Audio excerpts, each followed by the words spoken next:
오늘은요, 특별히 부동산 관련 빈탄군, 1군, 2군 지역에서 가장 활발하게 부동산 업무를 하고 계시는 KHL 인베스트먼트 강병진 대표를 모시고 인터뷰를 해보도록 하겠습니다. 예, 안녕하세요. 안녕하세요.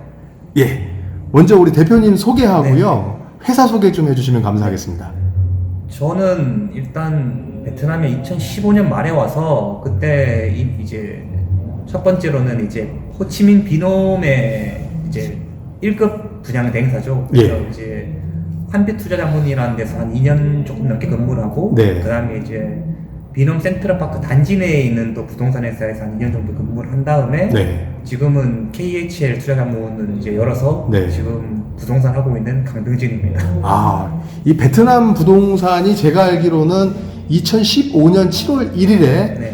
외국인에게 개방이 된 걸로 알고 있어요. 네, 맞습니다. 그럼 그때부터 계속해서 외국인 상대로 부동산을 매매를 하고 계시는 네, 거네요. 거의 오픈을 하고 거의 타이밍이 좋았죠, 사실은. 아, 그러셨구나. 지금 코로나 때문에 그 부동산 업도 굉장히 어려운 업종 중에 하나예요. 네. 예, 혹시 그 코로나 이전의 비즈니스 상황과 지금 현재 상황에 차이점이 있다면 어떤 게 있을까요? 이게 코로나 전에는 제가 회사 사장이 아니었으니까 네. 이 디테일한 사정은 알지는 못하지만, 코로나 전 2018년, 2019년 같은 경우에는 거래가 뭐 이게 저희 회사 기준에서 이게 다 100% 대표하는 말씀은 없겠지만, 네네. 한 달에 최소 한두 건 이상은 전매, 예, 예. 예를 들어서 네. 원주인한테 필드 사는 거죠. 예, 예. 그런 걸 거래하고, 네. 분양을 한다, 신규 분양이다 그러면은 경쟁이 치열했죠. 그래서 네네. 이제 업을 하는 재미가 있다. 네네. 왜냐하면 사람들이 계속 만나고, 그렇죠. 그런 분들과 이제 인연이 되고, 그런 분들한테 인연이 닿아서 거래가 진행이 되면은 쭉 같이 갈 수 있으니까 있었었는데, 지금은 사실은 거래가 거의 전무하죠. 네네. 그래서 저 같은 경우는 그래도 어떻게 운이 좋아서, 네. 제가 처음에 있던 회사를 옮기면서부터 저한테 강 대표 네가 아파트 맡아서 네가 알아서 해 아, 관리를. 하는 게 50채가 네네. 되거든요. 아, 예, 예. 비놈 센트럴파크 골든리버에. 네네. 그러니까 이제 그런 아파트가 임대가 돌아가야 되니까, 그렇죠. 그 임대가 돌아가고 연장을 하면 수수료가 나오니까, 예, 예. 그걸로 저랑 와이프랑 밤에 풀칠을 할 수 있을 만큼은 돌아갑니다. 네네네. 네. 이게 참, 개인 회사를 차리시고, 원래 회사에 있다가 차리시자마자 지금 코로나가 온 네. 거예요. 그럼에도 불구하고, 관리해주는 회사가 있기 때문에, 한 50채 정도가 있기 때문에, 방금 입에 풀칠이라고 말씀하셨지만, 이렇게 생활을 할 수가 있으시면서, 네. 또 후위를 도모할 수가 있는 거지 않습니까? 예. 그럼 지금 현재 베트남 부동산 상황이 어떤가요? 지금은 거의 시장이 좋지가 않은 게, 2018년부터 하노이랑은 다르게 여기는 외국인 등기가 잘 안 나오거든요. 아, 그래요? 그러니까 그 핑크북이라고 네. 하는 거죠? 예. 외국인 등기가 나오려면 이게 조건 중에 하나가, 베트남 정부에서, 그게 주택법에도 나와 있지만, 네. 베트남 정부에서 국방 안보 등의 사유로 외국인의 소유권에 제한되는 지역 리스트를 만들어야 되고, 네네. 그 지역 리스트 아파트가 있는 거는 소유권 인정하지 않는다고 되어 예, 있거든요. 예. 근데 왜 상식적이라면, 네. 베트남 정부가 그걸 먼저 만들고 분양했어야 맞는데, 얘들이 분양을 먼저 섣불리 2015년도에 외국인한테 분양을 열어주고 후에 만들려고. 후에 그걸 만들려고 야, 한 거죠. 그러면 제약이 좀 있겠네요. 그쪽. 근데 그게 하노이는 아무래도 이제 행정 수도다 보니까, 그렇죠. 그게 빨리빨리 팔로우업이 되는데, 네. 여기는 그게 안 됩니다. 그러니까 이제 한국 분이 그냥 황당하죠. 그렇죠. 내가 이걸 샀고, 내가 계약서도 가지고 있고, 임대도 되고, 판매도 된다는데 왜 나한테는 등기가 안 나와요? 등기부등본이 없는 거죠. 네, 없죠. 예. 그러니까 이제 한국 분들 입장에서는, 특히 한국에서 부동산을 하신 분들이 이해가 못하는 거죠. 네네. 이게 어떤 나라 법이냐. 네네. 근데 사실은 이게 현지의 지금 상황이 이러니까, 그렇죠. 어쩔 수가 없는 부분이죠. 아, 솔직히 말씀해 주십시오. 그러면 이 팩트 체크니까요. 자, 그러면은 이 핑크북이 뭐 안 나올 확률은 없는 겁니까? 안 나올 수는 없습니다. 왜냐면 네네. 그게 명시가 되어 있고, 네네. 이게 구매할 수 있는 조건에 네. 이제 베트남에 들어올 수도, 입국할 수만 자격만 되면은 네네. 외국인 30% 쿼터에 있는 그렇죠. 사람들은 등기가 나오는 거를 확실히 되어 있습니다. 네네. 사실은 그 나오기 위한 조건의 하부가 충족이 안 된 거죠. 네네. 법적으로. 예. 그래서 이걸 못 주는 거죠. 자기들이 예. 주고 싶어도. 시행사에서는 그줄 권리가 없으니까. 그렇죠. 그러면 우리 강 대표님이 생각하기에는 핑크북이 나오는 데까지는 문제는 없으나 이제 이게 시간이 좀 걸릴 수 있을 것이다. 중앙정부에 협조를 안 해주니까. 지금 네네. 이거는 뭐 제 개인적인 의견이긴 하지만, 네. 하노이랑은 다르게 초친민에 대한 홀대가 사실은 심하다고 보거든요. 네네. 예. 그래서 제가- 핑크북은 지금 그런 상황에서 2018년 이후부터는 잘 안 나오고 있는데 어떤 그런 제도들이 풀리고 나서 나올 건데 우리 대표님께서는 그거는 이제 뭐 법적으로는 나올 것이라고 본다. 네, 맞습니다. 예. 감사합니다. 그러면 한 20% 정도 그 호치민이 그 코로나 전보다 이렇게 가격이 하락되어 있다고 보면 되는 겁니까? 20%보다 더 떨어진 것도 있고 덜 떨어진 것도 있긴 하겠지만 네네. 가격대가 떨어졌다는 건 부인할 수가 없죠. 네네. 특히 베트남 분들 가격대 하락 상승할 겁니다. 네네. 왜냐면 베트남 분들도 대출이 되고 네네. 거기다가 이제 가격, 왜냐면 여기 현지에 계시고 네네. 외국 분들은 여기 대부분 관리를 맡기니까 네. 그 관리를 하는 사람들의 입에서 나오는 말은 이럴 수밖에 없잖아요. 그렇죠. 여기서 눈을 볼 수가 없으니까. 네네. 대신에 현지에 계신 분들은 바로 민감하게 반응하거든요. 시장이 예. 조금만 움직이면 이거 작년이랑 다른데? 네네. 이거 느낌이 다르다. 내가 빨리 행동을 할 수가 있는 거죠. 예. 그러시구나. 그러면 조금 전에 제가 말씀드렸듯이 오늘 좀 이제 허심탄회하게 저하고 이제 말씀을 좀 해주셔야 되는데, 반배, 그리고 반한, 혐한, 현배. 지금 인터넷을 달구고 있는 가장 핫한 베트남과 한국의 키워드예요. 작년 12월 전만 하더라도 사랑하는 베트남, 사랑하는 대한민국, 그죠? 이렇게 됐었는데 불과 6개월이 채 지나지도 않은 상황에서 바뀌었단 말이에요. 자, 우리 대표님께서 바라보는 유튜브 상에서 일어나는 이런 표현들과 이런 일들이 실제인지 아니면 정말 심각한 건지 요 한번 개인적인 의견을 좀 물어보고 싶습니다. 일단 외국인들 상대로 하노이는 좀 그런 게 차별이 좀 있다고 들었는데 네. 거기가 이제 보수적인 이제 지역이니까. 네. 호치민에서는 저는 전혀 그런 감정을 느끼지 못했었거든요. 네네. 게다가 일단은 제가 여기 사는 사람이니까 네. 이런데 맞춰주는 것도 있긴 하겠지만 네.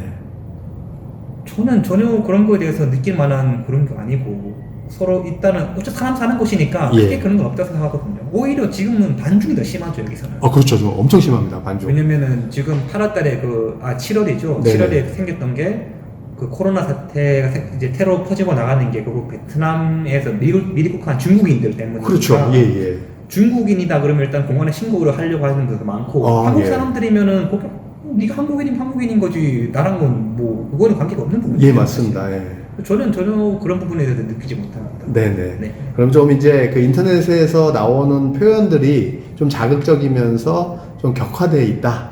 하지만 뭐 하노이 다른 지역은 저도 이제 하노이 사는 사람이 아니니까 호치민에 살고 있으면서 여러분들을 만나고 있는데 대부분 말씀을 그렇게 하십니다. 그러니까 크게 느끼지 못했다. 그렇죠. 저희 뭐 직원분들이나 아시는 네. 분이나 친척이나 뭐 누구를 만나도 네가 한국인이면 싫어. 안 그러면 네. 노골적으로 얘기하지 않더라도 예. 행동으로도 알 수 있는 거니까. 전혀 그런 건 없습니다. 예. 네. 그럼 좀 과장이 돼 있다. 네. 라고 말할 수가 있겠네요. 네. 자, 우리 대표님, 이제 코로나가 사실은 이게 조금 확산은 되고는 있는데, 이 진정이 되고, 대표님이 하시는 이 부동산 업의 전망은 어떤지 한번 말씀해 주시겠어요? 여기 같은 경우는 부동산의 가격대가 사실은 진정하게 올랐다고 시작하지 믿지는 않거든요. 네네. 제가 주로 예를 드는 게 왜냐면 세대수가 워낙 크니까 샘플링이 잘 네네. 된다고 생각하는 호치민 비룸 센트럴 파크를 항상 예를 들어서 말씀을 드리는데 왜냐면 제가 네네. 엄청 팔기도 했었고 네네. 그게 분양을 최초로 했을 때가 1스퀘어미터당 2,000불을 팔았었거든요. 예. 근데 분양이 끝났을 때 아시는 것처럼 분양가가 올라가니까 네네. 분양 2017년 12월에 끝났을 때가 2,700불 정도 끝났었거든요. 오, 2,700불. 예. 분양 딱 똑같은 가격이 다 다른 거죠. 그만 40% 정도 차이가 나죠. 예. 왜냐면 그래서 먼저 산 사람이 무조건 좋습니다. 그렇네요. 베트남 부동산은 예.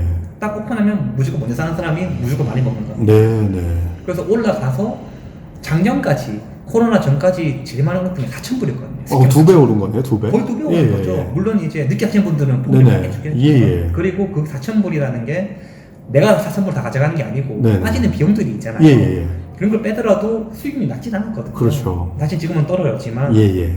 근데 저는 진정이 오를 거라고 보는 거는 좀 이건 좀 무슨 얘기일 수도 있겠지만 더 이상 지을 땅이 없을 때 예. 더 이상 이제 여기 허가를 낼 수가 없고 네네. 더 이상 이제 베트남 정부에서 지금도 좀 추진하고 있긴 하지만 도시 개발을 위해서 이제 개발 제한을 하는 거죠. 네네. 과제 더 이상 못 짓는다. 네네. 그렇게 되면 그때 가격이 올라가기 시작합니다. 그렇죠. 그거는 그 대신에 기간이 상당히 많이 걸릴 문제고 예. 그리고 아직까지 법적으로 외국인들 특히 등기가 안 나온다고 네네. 그리고 등기가 안 나옴으로 인해서 여러 가지 소문들이 퍼지기 시작한 네네. 거죠. 특히 한국분들한테 예. 신뢰할 수가 없다. 네네. 사기 아니냐. 네네. 그런 게 좀 진정될 수 있을 만한 안정적인 소스를 제공할 수 있는 뉴스 같은 게 또 세팅이 되고 나오면 예. 그러고 하면은 이제 투자자들이 신뢰할 수가 있겠죠. 예, 그렇죠. 거기에 또 그 호치민은 가장 큰 이슈가 지금 2017년도에 1차 그 전철, 지하철 완공을 얘기했다 지금 2020년으로 한번 밀렸고요. 올해인데 지금 올해도 조금 힘들 것 같은데 지하철이 세팅이 되면 역세권의 개념이 생겨버리면 이제 또 그때는 또 이렇게 좀 호재가 될 수 있을 것 같아요. 이것도 뭐 제가 개인적인 의견이지만 한국과 역세권 다르게 접근하셔야 돼요. 네네. 역세권이라는 개념은 일단은 한국 특히 서울을 예를 들면은 사실 서울은 차를 들고 다니면 더 불편하잖아요. 불편하죠. 예. 지하철에 모든 게 다 예, 버스가 예. 되어 있으니까. 근데 호치민 같은 경우에는 대중교통 버스가 수요를 충족하는 비율이 20%밖에 안 됩니다. 아주 전무하죠. 40%는 전무. 예. 수요를 못 채워주는 거죠. 예, 예. 프로 오토바이 타고 다니니까. 그렇죠. 저도 오토바이 타고 예, 다니니까 예. 편하죠. 네네. 근데 수십 년간 오토바이 타고 다닌 사람들이 잘생겼다고 바로 갈아탄다는 상식적으로 말이 안 되죠. 불편하죠. 예. 안 됩니다. 네네. 그리고 하노이에서 이미 중앙정부에 시행하려고 했던 게 올해부터 사실은 네. 시내 쪽에 들어오려는 하노이 시내 뭐 호안게임 이런 쪽이 되겠죠. 예, 예. 그쪽으로 차량이 못 들어오게 하고 오토바이 못 네네. 들어오게 하고 시내로 들어오면 무조건 대중교통을 이용해라. 예, 예. 그렇게 함으로써 강제적으로 정책적으로 대중교통을 수도를 하려고 했었는데 네. 그게 되려면 반드시 그 바운더리 내에 이제 주차장이 깔려있죠. 네네. 주차장을 못 지었거든요. 그렇죠. 그리고 그 딜레이 되는 거죠. 네네. 근데 그런 것처럼 호치민도 지하철 생겨도 역세권이 바로 오른다라고 접근하시면 상당히 위험한 접근이죠. 위험한다. 좀 네. 장기적으로 봐야 된다. 네. 비슷하게 지금 제가 살던 중국 광저우가요. 꼭 이 호치민 같았어요. 90년대만 하더라도 오토바이가 엄청 많았거든요. 자전거랑. 없었습니다. 지하철이. 근데 2007년도에 7호선을 동시에 오픈을 시켰어요. 아시안게임 전에. 해놓고 나서 어떤 정책을 폈냐면 조금 전에 말씀하셨던 시내 안에, 핵심 시내 안에는 오토바이 진입 금지. 들어오면 뺏어버렸어요. 예, 강력하게. 그래서 제가 잠깐 언급도 했는데 공산당이 강력하게 억압하는 힘은 중국이 베트남보다 훨씬 뛰어난 것 같다. 왜냐하면 베트남 분들은 그래도 우리 국민들을 좀 이렇게 배려를 하는데 중국은 그렇지 않았거든요. 그러고 나니까 이제 전철을 많이 타고 오토바이를 팔고 자전거를 팔기 시작했는데 베트남은 하노이의 그 상황을 봤을 때 그러기는 조금 힘들고 역세 개념이 생길 때까지는 조금 시간은 있어야 될 것 같다. 시간이 많이 걸릴 거예요. 많이. 예, 그렇죠. 게다가 저는 사실은 잘 몰랐던 부분이긴 한데 하노이가 다른 어차피 케이스를 호치민 따라할 걸 보기 때문에 예. 그래서 하노이가 어떻게 하는지 어차피 하노이도 지하철을 짓고 있으니까 네네. 아직 운행을 안 하지만 예. 그 하노이가 지하철이 완공이 되면 거기 가서 직접 타보고 예. 이 사람이 어떻게 생각을 하는지를 네. 보면 호치민도 크게 다르진 않을 겁니다. 그러니까요. 네. 예. 아유, 좋은 말씀 감사합니다. 제가 한 가지 부탁을 하나 드리려고 해요. 제가 사실은 요번 코로나 팬데믹 이후로 하도 이제 이슈들이 많이 있어서 특히 그 중에서 이제 베트남 부동산이 폭망했고 붕괴됐고 뭐 많은 사람이 그 빈털터리가 됐다 이런 말들이 유튜브 상에 많이 돌아서 제가 여러 전문가 분들을 모시고 제가 한 팩트 체크를 한번 해보려고 해요. 그러면 딱 좋은 게 지금 1군하고 9군 쪽에서 활동을 하고 계시니 좀 저희 자문단이 돼주셔가지고 저희에게 좀 정말 베트남 부동산에 대해서 올바른 사실을 좀 전해주셨으면 감사합니다. 좀 의향이 있으신지 좀 말씀 좀 해주십시오. 네. 쉽진 않겠지만 네네. 뭐 가능하나 열심히 해보겠습니다. 알겠습니다. 예, 감사하고요. 그래서 오늘 이렇게 인터뷰를 응해주셔서 굉장히 감사하고요. 요거 여과 없이 가감 없이 반영하도록 하겠습니다. 네. 오늘 인터뷰 응해주셔서 대단히 감사합니다. 네, 감사합니다. 예.